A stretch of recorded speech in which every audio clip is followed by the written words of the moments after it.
Welcome to Typecasting. Pop culture by the numbers. That is your host, Lucas Graydon, who can totally pull off the RDJ sunglasses look. Maybe the sunglasses, definitely not the goatee.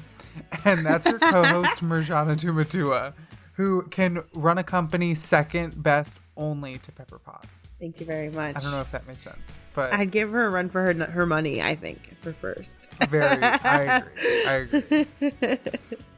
Well, here on Typecasting, two Enneagram Type 4s, our favorite, are having a spoiler-filled discussion of the best fictional characters, and we're discovering where they fall on the Enneagram of personality. Now, there are a few ground rules here at Typecasting, so before we get down to business, let's review. Rule number 1, every type is beautiful. Number 2, the Enneagram is a tool, not a box. Yes. Rule number 3, we only type fictional characters. At least on the podcast. In our everyday life, we can't promise you anything.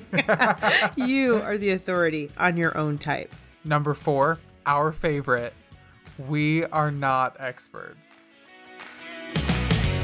Okay, so we are so excited to start our journey into Typecasting Marvel today with our very first episode on some of our favorite characters from the Iron Man franchise, the group of movies that started it all. And what better character to start with than the character that started it all, Robert Downey Jr. himself, Anthony Tony Stark, aka Iron Man. So a few fun facts about Tony. He is actually in third when it comes to characters with the most appearances in the Marvel movies. He has appeared in 10 of the 22. It feels like more, honestly. Like, I feel like he's been in all of them just because he had just such an overarching presence. Or at least his, like, the whole MCU. Image was in so many of them, you know? Yes, there's definitely a few more where they had, like, flashback footage or his picture on magazines and things like that. Just Far From Home count? I don't count Far From Home. Robert Downey Jr., his picture is in, and I guess this is as good a time as any to mention this. We are a spoiler-filled podcast. When it comes to the MCU, we will be discussing everything that has happened through Far From Home, the most recent theater release. And so, speaking of Far From Home, he does appear in a picture in a in memorial video at the very beginning. And then, like, the Iron Man suit is there, but I don't technically count that as Tony. Do they count Steve Rogers as in it? Because he's in that, like, gym scene. Or is that Homecoming? That's Homecoming. That's Homecoming. He's in the post-credit scene. But I would count that one because that is he, like, talks. Chris Evans playing Steve Rogers. Okay. Yeah. That makes sense. Well, I didn't know if RDJ's voice was over with any of the Edith stuff, or he maybe made a video to Just By Day. I haven't seen it since it released, but that sounds, yeah, that's right. Okay, cool. Just curious. Yeah. Okay, cool. That's a lot. A lot of movies to be in. Lots and lots of dollars. I'm pretty sure that he is the highest paid actor in the MCU, which makes sense. And so, before we get into our larger discussion, we are here to find out what Iron Man's type on the Enneagram is. And so we both have come prepared with our initial guesses, kind of where we are starting. So why don't you start? Where do you think he falls on the Enneagram? I think he is a strong 3. Head in all over 3, 3, 3, 3, 3. What about you? I have him, and this is the one I am most confident in today, as a 6. And we will get into the wings a little bit later. What? But I see him with some strong 6 energy. We will get into that. First, I want to hear more about your view of him as a 3. And why you think that is. Okay, first of all, I am shocked you think a 6. Like, I was like 3 or 8, like one of the two. To hear 6, I was like, that is so funny. I can also respect that. So I kind of want to talk about that real quick, just because I'm like, I think he's probably a 3 with anxiety and PTSD, which is like a theme throughout the third movie. And like, I totally think you can be an anxious person without being a 6. So I want that on the record for whenever you go. So you have that in your, in your acknowledgement. But yes, I think he's a 3. He's typical work hard. He thinks to get love, that he should work forever and ever and ever. He can, I think in The Road Back to You, which is a book we refer to a lot, one of the things about a 3 is that they can persuade Bill Gates to buy a Mac. And I'm like, that's totally Tony Stark. Like, he's lights up the room. He knows who's there. He knows who's better than him in the room, who might be perceived as better than them, but he will prove them wrong. He has such a hard time, I think, later, and we'll see in the other movies, with Captain America, because he wants to be the leader. He is the achiever. He will deserve your love. He will deserve your praise. I think he probably has a wing 4. It doesn't feel like he always belonged. If I had to pick a wing for him, but I definitely know that he is a strong wing 3. Like, I'm really excited to hear what you have to say about it. But I'm like, he's just such a 3. Like, I just think about how often he's putting himself forward. He went to MIT, for goodness sakes. He loves to party. He loves the women. Like, he just loves everything that comes with this look of success. But he doesn't truly know himself. And I think that's kind of like a thing our 3s out there struggle with. So let me hear the 6. Interesting. Okay. I will get into the 6, but first I do want to talk about the 3 a little bit. Yeah. I see the 3, like, it's definitely an easy thing to, like, be like, oh yeah, he's definitely a 3. But for me, my understanding of him as a character and of, like, the 3 on the Enneagram, I don't think cares what people think about him. Like, I think the 3s are very attuned to being liked, to being well received, and things like that. And while he is successful and he is an achiever in the sense of the word, I think that he could not care less what the world thinks of him, and is always, like, so... He, I think, has bigger concerns, and so I don't think that he is the one. He is not trying to win people over. Frankly, I think he's known for being something of a smart aleck and, like, mouthing off to different people. He's not trying to make friends. He is just trying to be himself, get done what needs to get done, and, like, you get out of his way. And so for me, I think that's why I draw away from him as a 3, because that's where I see him being. He's not as concerned, I think, with trying to win people over or to put on a show of success. I think he just is naturally successful. He just is a genius, and all of that came naturally to him, more so than him wanting to work for it or be perceived as successful. I just totally disagree. He's so image conscious. Like, he knows what he looks like. He wants to look good. He wants to be the best in the room, and maybe not. I don't know if it's necessary. Like, he wants to be a successful business. He wants to give back. I think a lot of the reason he even became Iron Man is because he wanted to be the hero. Like, I think he's so image conscious. He's so driven. And I think it might look at it a little differently than maybe we have seen in our lives with 3s. But I think he's definitely cares a lot about what people think of him. And, like, wins people over, like, the ladies all the time. I think it just comes off differently because he already has been successful. And he was born into success, so I think it might look a little different than a lot of our 3s. But no, I think he's like like that did not convince me at all. I'm like, no, he's totally image conscious. He's wearing all these things. He has these crazy cars just because he wants people to be looking at him. So I don't know, but maybe I could be for the 6, but I'm not going to be against the 3. Fair. Yes. Let me get into maybe some of the things that have colored my idea of him as a 6. And I will say, first and foremost, I think this is, for me, really colored by having recently rewatched Avengers Age of Ultron. And in Avengers Age of Ultron, I think Tony is so much like a prototypical, maybe unhealthy 6.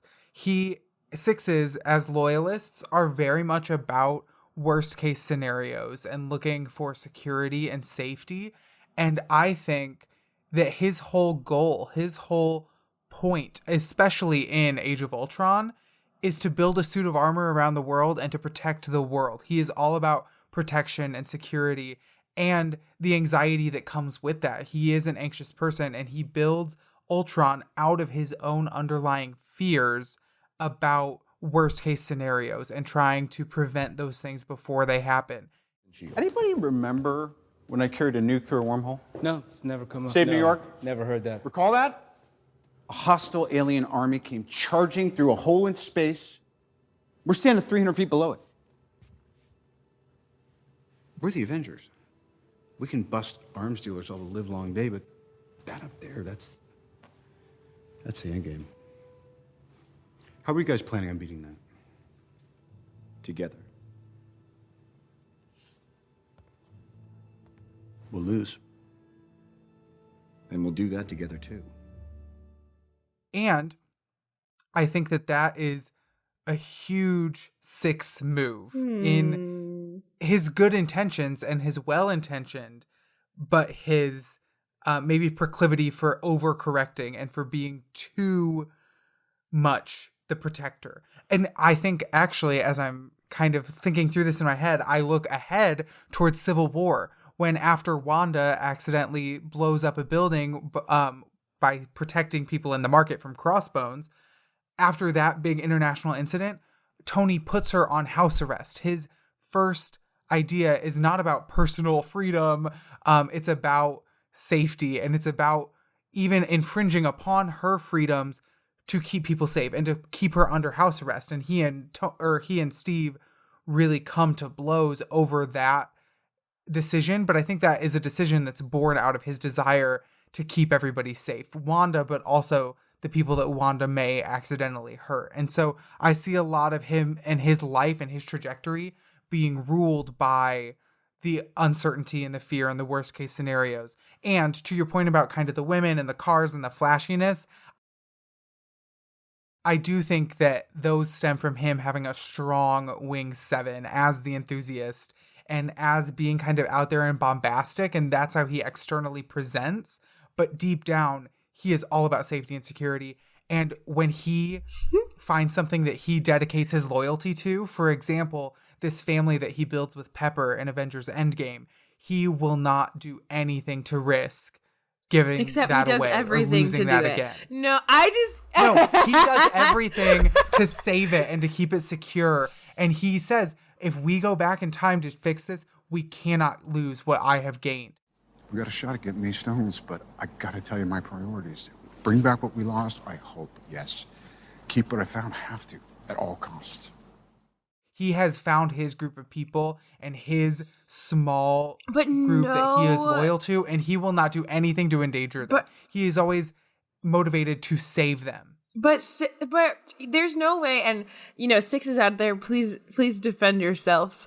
I feel like you have a lot of the anxiousness about the Six, but I do not see any of the no Six could go that long without being so loyal to their friends. And that's the thing. He doesn't have any loyalty. He's not respectful to any of his friends, because he might have friends like you can say Happy, who was his assistant, as his friend, or Pepper, who works for him, as his friend, perhaps in the early movies. But that is just not a quality of a Six to go that long without really tight, beautiful friendships. And I think that the 3 goes to 6. It doesn't help, but I think that's where he kind of finds himself with Ultron. He thinks he's got to figure this out, and he needs to, because I think those are totally valid points, but I also think that's a lot of the PTSD. You're not convincing me at all. I'm like, oh, he's such a 3. See, and I think he likes to have a good time, but I'm like, no way, he's not a 6. Actually, speaking of those arrows of stress and security, the fact that you point out that the 3 goes to 6 in health, the 6 goes to 3 in unhealth. And a lot of Tony at the beginning of his story and at the first few movies, he is in unhealth. And that is when he is showy and achievey. When he is healthy and probably at the healthiest point that we see him in any of the movies, that's in Avengers Endgame. And what is he doing there? He is not out and flashing around. He has found his chosen family and his group of people that he is loyal to, and he has stepped away from the spotlight because in health, he doesn't need that 3. He moves to the 9. He moves to the Peacemaker, which is all he wants is peace. He says that in Avengers Endgame, actually. And I would disagree. I would say that he does have really beautiful close friendships in Happy, in Rhodey, in Pepper. No, and that's the he fact is so that disrespectful towards them. That is not friendship at all. Similar to the 8 and the 8's desire to have a small, close-knit group of people, Tony is very much the same. He has a lot of walls up, but the few people that he lets in behind those walls are there for the long haul, are the ones that have been there since the very first Iron Man and are there at the end of Avengers Endgame. See, and I would give you 8 before I give you 6. I would compromise with an 8. Like, I don't know. I could give you an 8 with the wing 7, and maybe those are the close friendships. Because also 8 people, like people who are in my life, I love you guys, you 8 so much. Have tended to be like, the relationships are a little bit more like that. Where a 6, I don't feel like would treat their friends in that way, because I can see it like being like a playful disrespect if you're an 8, but if it's just you're a 6 and you're just like mean like that, I'm like, why are you being a jerk? Like, that's not in your character, in my opinion. You're being we're not doing something on The Office, but you were being such a, what is that guy's name? Oscar right now. Actually. Oscar? Yeah. He's like known for, I think you have to see the episode. You don't like the episode. I'm not sure what you're talking about. But I actually did bring my copy of The Road back to you because I was reading through it when thinking about Tony, and I just flipped open to a page about 6s in relationships, and it says 6's way of seeing the world through fear-tinted lenses can wreak havoc on their relationships. They're often and now I'm no longer quoting, but they're often kind of nervous or flighty or looking for signs of abandonment from the people that they care about.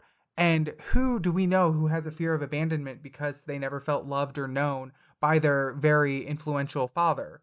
Oh, is that Tony Stark, I think, whose entire arc I need people to listen to this podcast to fight with me because I'm like, no, you're making such huge jumps all over the page. No, I honestly think that if you look at Iron Man 2, before Tony's PTSD from Avengers that we see a lot in Iron Man 3 and onward, before that, even in Iron Man 2, it is all about the love that he never felt that he got from his father.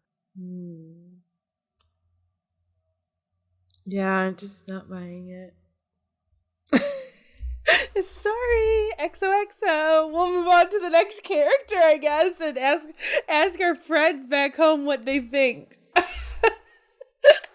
I will say, if I had to concede the key number to you, instead of a 6, a 3, I think if he is a 3, he's a wing 2. More than a wing 4, which I think you mentioned earlier. I think that a lot of that stems from his heroism and the fact that he does, at the end of the day, want to help people. And I don't think we see that really come to fruition until after he is attacked in Iron Man. But I think before he is attacked, he thinks he is helping people and he thinks that he is maintaining peace. And it's not until he's confronted with the reality of the situation that he then immediately realizes this isn't right. I need to do something else. And he focuses on clean energy and things like that. But throughout it all, as a businessman or as a superhero, I do think that his tendencies do lean towards the 2. If he were a 3, which I may be able to concede, he's a wing 2. But I know I have some listeners out there who agree with me. They see him as the 6 that he is, and they love him for it. But that would be my one concession. Whatever. The 6 that he is. Whatever. I know. Well, I mean, what do you think about the wings? What do you think about the wings? Well, that's interesting. When we put in the wings, I can see the 7, but I'm like, then he's an 8. And I can see like the challenging. I think like his discontentment for another leader of the pack, like that makes a lot of sense with the 8. Him being very black and white, goes with his gut, and just have like a yearning for justice and not being able to see Cap's version of what that justice might look like. When we get into Civil War, I can totally see the 8 and then go to that 7. If he's a 3, I think that I can see like you're saying thing like not feeling loved is like a misunderstanding by his father and wanting to be different, wanting to be the hero, wanting to make the world a better place and being so creative. I mean, he's like creating all of these different suits. I can definitely see that being a 4 and like his what is the word I'm thinking of? Introspectiveness. I think that could be a 4. So I would give him a 3-wing 4 if I had to. Yeah. Interesting. I find it so interesting that I feel so polar opposite to you on this entire character. I do too. We usually get along. I don't think introspective. I know. I don't think introspective is a word I would ever use to describe Tony. He is so, as you said, with your whole argument about the 3, like externally focused. And I think he's always like running at 100 miles a minute and doesn't stop to ever like look inside of himself. I guess I mean like when he's spending time on his suits, like he just is so in that moment in I that can space. see some of that. That's what I kind of mean. Is like I think he can be without people for so long while he's in his creative space. And I think that's kind of what I mean in introspective, where it's like, I don't know if that's the right word, but that's where he is. I wanted to use the word intrusive, which is the opposite. So I wonder if Jarvis counts as his own character or an extension of Tony, because obviously Jarvis becomes Vision, which is a different character. And in that instance, he's almost always with another person when he's creating. But if you look at Jarvis before he becomes the Vision as a reflection of Tony back at himself, then maybe that is considered him in isolation, you know? I don't know. And I also feel like with Howard and his dad, like, I don't know that he felt misunderstood as much as he did, like, unseen. Maybe those are the same thing. Maybe those are different. But the 4-wing doesn't jump out at me right away. So, oh, this is fascinating. I did not anticipate this at all. Me either. That's so funny. So, all right. Well, let's get to Rhodey. I'll pick up the bat with our good old friend, James Rhodes, who we also know as War Machine. So I take the tank, fly it right up to the general's palace, drop it at his feet. I'm like, boom, you looking for this? Boom, are you looking? Why do I even talk to you guys? Everywhere else that story kills. That's the whole story? Yeah, it's a War Machine story. Oh, this is very good then. That's impressive. He is Iron Man's right-hand man, bestie for the restie.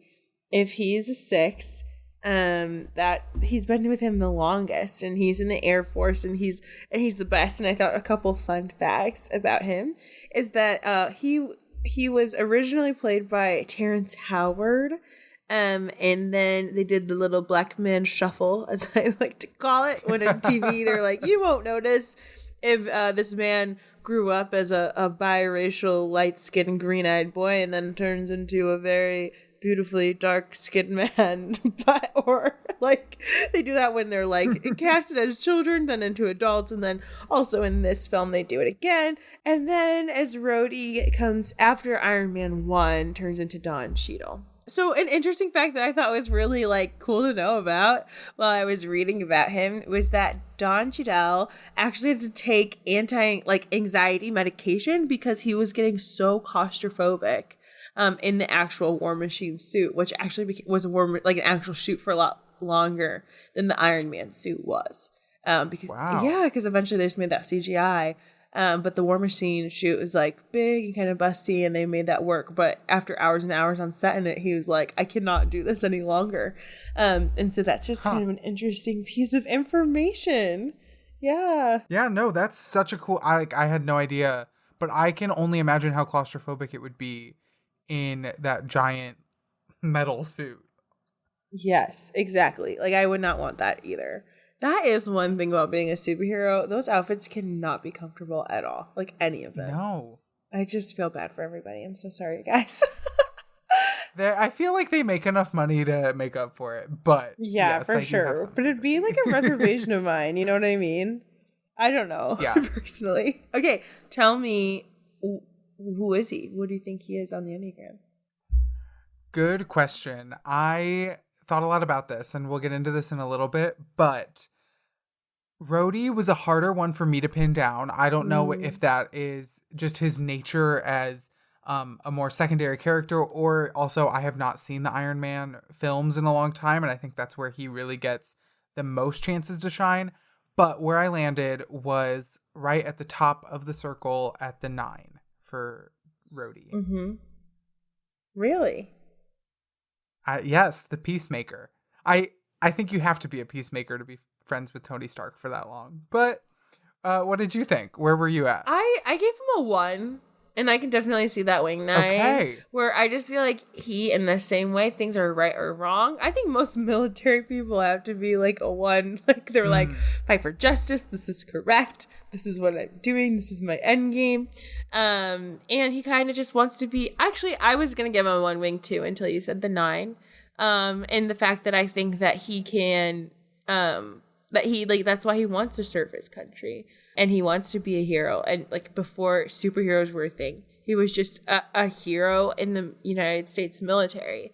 And I think that also when we see him in Civil War and how he was just like not shaking, and I think he's a big proponent of, or a big reason why even Iron Man chose to be on the side he was in Civil War, is because War Machine / Rhodey could not imagine not being with the government and not picking that. And he's like, that's just the right thing to do. That's how we're going to do it. I think he's also super judgy.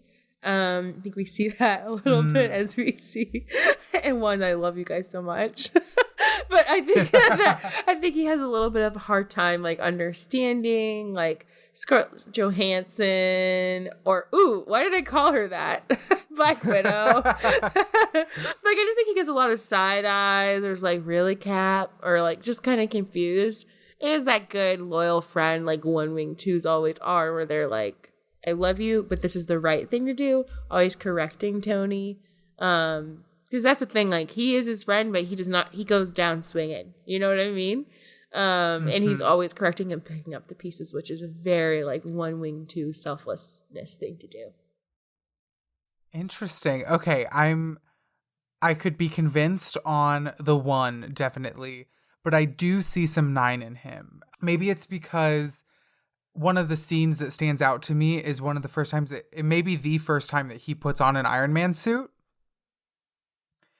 He's de-escalating Tony and trying to save Tony from himself in the middle of his big drunken birthday party. And they do end up fighting, but to me, I see him trying to keep the peace. He sees things getting out of control, kind of getting unmanageable, and he sees himself, he has to step in and restore peace. And obviously, I think a lot of peacemakers and 9s that I know would not want to do that in a physical manner, but I do also think that he has maybe the pragmatism and the understanding of the 1 to see this is the only way to deal with Tony right now, is to put on a suit and to speak to him in the language that he knows how to speak when he is drunk and sad and in his Iron Man suit right now. And so I also see him as a very level-headed character. When I think about things like Civil War, he is not one to want to come to blows right away. He wants to talk it out and have a rational conversation about it. And so I do see that kind of level-headedness around him. And I think he is somebody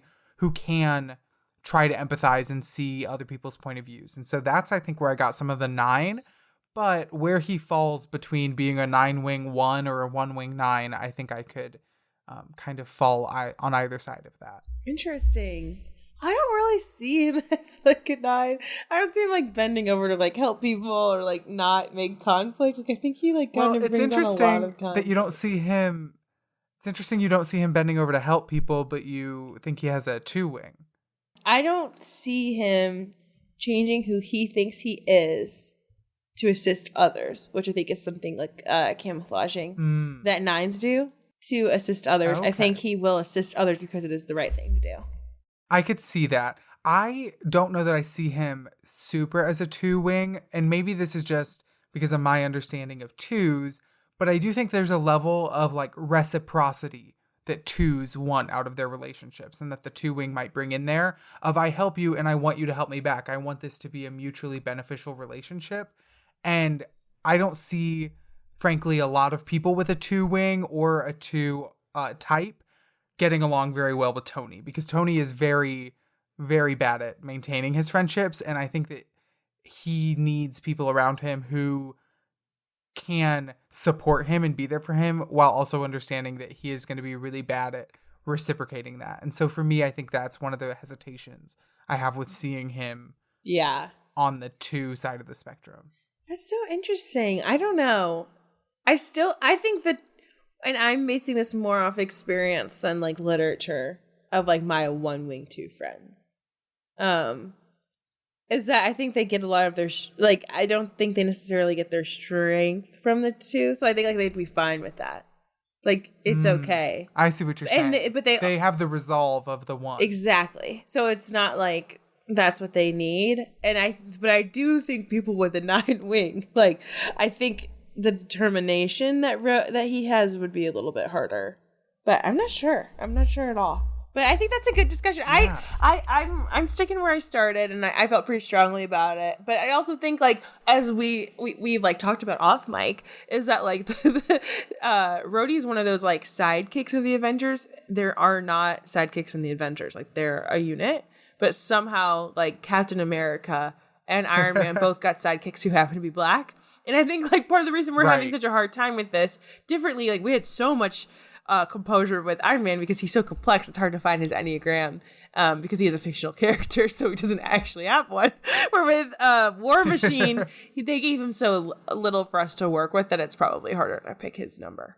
Very much so. I think that was something I definitely ran into when I was trying to think about what he's done. I mean, he doesn't really do anything in the first Iron Man movie. Yeah. I think Iron Man 2 might be the most that he gets to do, but then in especially some of the larger group movies that he's in later on, especially even in Endgame, he doesn't get to do much other than kind of make quips or jokes and things like that. So I think that definitely has to do with it too. I think if I had to come down somewhere, I would come down on the One Wing 9 is going to be my final. And I will come down on One Wing too still. Someday we'll be aligned. Cool. maybe with our third and final character here, let's get into it with our final character for today. The other of the kind of top 3 characters in the Iron Man trilogy is Pepper Potts, or as we see her briefly in Avengers Endgame, also known as Rescue. And she is played by Gwyneth Paltrow. She's been there since the beginning. Tony's assistant turned CEO, turned girlfriend, turned ex-girlfriend, turned wife, and mother of his daughter Morgan there at the very end. So Pepper has quite the story and trajectory. She pops up in a few different movies over the MCU. And a little fun fact is that she actually, in the comics, Pepper Potts marries Happy Hogan at one point or another in the long, endless history of the Marvel Comics. And I thought that was kind of interesting given how her character plays out in the movie side of things. Yes, absolutely. What do we think of her? I feel bad because I think I'm noticing a trend where I think everyone is a 1. I don't know why. Interesting. Okay. Because I think I am like pretty confident. No, I'm not. I feel good about her being a One Wing too, but I feel pretty confident that I could be persuaded to believe something else. That's funny. I feel almost exactly the same. I have One Wing 2 written down as kind of my first stab at it, but I could also be convinced of the 3 Wing 2, which is interesting. So let's get into it. Why don't you start and talk a little bit more about where you fell down on the One Wing 2 side? So I tend, people ask me a lot, what's my Enneagram? And they were like, I got either the 1 or the 3, because I think they are similar numbers. Like you were just saying, you might be confused. Yeah. And my question to these people who have asked me in the past is always, would you rather, if you have a time crunch, so you have 2 hours to do a project, would you do what you can well, or would you do everything sloppily?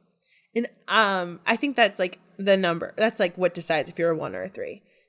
And I think she would do what she can well, which makes me think she's a 1.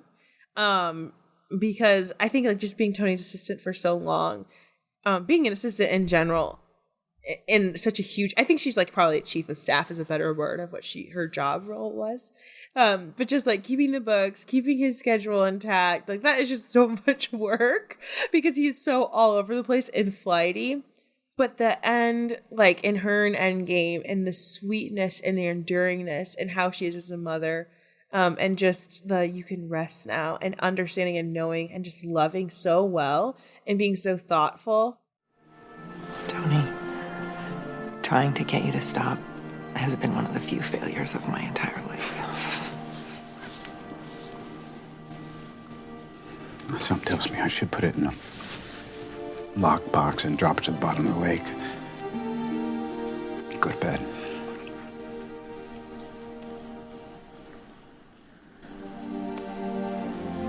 But would you be able to rest?